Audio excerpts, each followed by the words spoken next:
একদম বাচ্চা কই মাছ দিয়ে খুব সহজ পদ্ধতিতে কই মাছের স্পেশাল রেসিপি তোমাদের সাথে শেয়ার করছি। তেল কই। প্রথমে কই মাছগুলোকে নুন আর হলুদ দিয়ে মাখিয়ে রেখে দিতে হবে কিছুক্ষণ।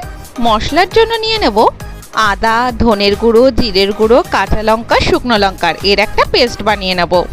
কড়াইতে বেশ খানিকটা সর্ষের তেল দেব। ওর মধ্যে তেজপাতা, গোটা জিরে ফোড়ন দিয়ে মাছগুলোকে ভেজে নেব।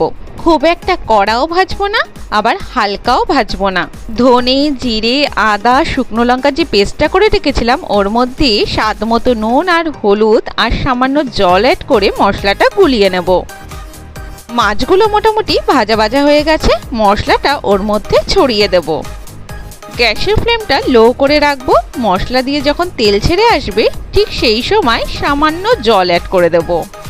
গ্যাসের ফ্লেমটা লো করে 5 মিনিট মতো রাখলেই যখন জলটা শুকিয়ে আসবে তখন ওর মধ্যে কাঁচা সর্ষের তেল আর সানরাইজের শাহি গরম মশলা দিয়ে গ্যাসের ফ্লেমটা বন্ধ করে দেব।